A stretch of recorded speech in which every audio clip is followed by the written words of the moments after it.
Vous pensez que la vocation de Chris Pratt a fait des émules chez les plus jeunes? Ça tombe bien, nous aussi.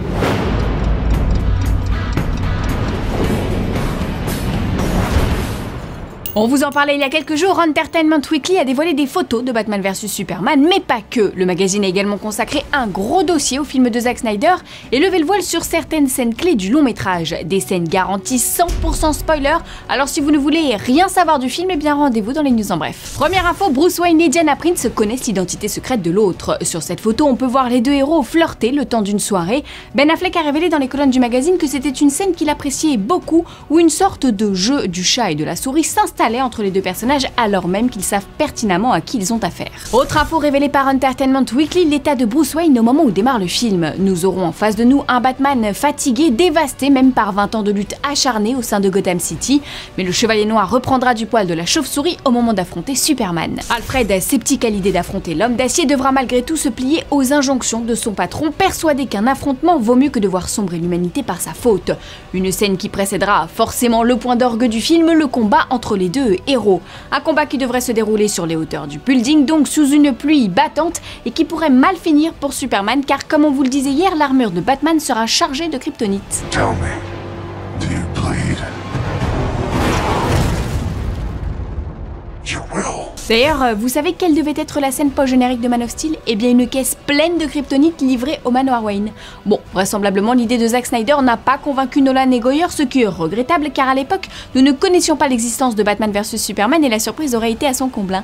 Bon, en même temps, l'annonce du film aurait eu moins d'impact auprès des fans. Bon, bref, de toute façon, on ne va pas réécrire l'histoire. Et puis, DC Comics gère sa com à merveille, Ce dossier consacré au film en est une nouvelle preuve, car hormis les scènes que l'on vient de vous décrire, le studio a révélé aux fans son ambition. L'univers cinématographique DC Comics, DCCU en anglais, devient officiellement DC Extended Universe.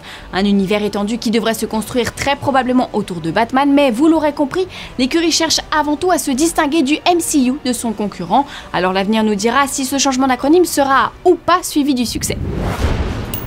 Aussi intense que le combat qui oppose les Legends of Tomorrow aux forces du mal, voici les news en bref. Décidément, s'il y a bien un magazine digne de confiance auprès des réalisateurs, c'est Entertainment Weekly. Après Batman vs Superman, donc l'hebdomadaire s'offre la nouvelle photo de The Hateful Eight signée Tarantino. Une photo sur laquelle on découvre un Kurt Russell qui flingue à tout va, en face de Samuel L. Jackson, stoïque et un poil frigorifié. D'autres clichés tout aussi enneigés ont été publiés le mois dernier. Quentin Tarantino, très enthousiaste, a déclaré « Aussi glacial que soit notre film, ce sera le western dans la neige le plus drôle de l'histoire. Plus drôle que Le Grand Silence et La Chevauchée des Bannis. Peut-être que Cutie nous donnera un aperçu de cela lors du Comic-Con en fin de semaine. L'heure est au poster animé pour les personnages d'Heroes Reborn. Après la première bande-annonce, voici donc des photos pour le moins colorées. Francesca Eastwood, fille de Clint, sœur de Scott, sera Molly, tandis que Ryan Gosling incarne Carlos. Il faudra également compter sur Danica Yarosh, Robbie Kay, Kiki Sukezane, Judith Cecconi et Zachary Levi, bien sûr. Seul ancien à refaire surface pour l'instant, Jack Coleman dans le costume de Noah Bennett. Tout ce petit monde devrait passer une tête lors du Comic-Con, on vous reparle d'eux très très vite. Aujourd'hui dans le coin des Fansonia, on répond à Mr. Pratt qui nous demande des nouvelles de X-Men Apocalypse. Eh bien le film marquera la vraie naissance des X-Men selon son réalisateur Bryan Singer. Le metteur en scène qui vient de dévoiler un nouveau concept art où l'on peut voir une pyramide, plutôt raccord avec la scène post-générique de X-Men Days of Future Past, a déclaré que son film viendrait conclure les 6 films X-Men, mais qu'il serait également une renaissance pour les héros les plus jeunes. C'est encore très mystérieux tout ça, mais Singer, toujours très actif sur les réseaux sociaux, devrait continuer à nous dévoiler des images régulièrement en attendant une première bande-annonce. D'ici la rentrée peut-être, en tout cas on y croit.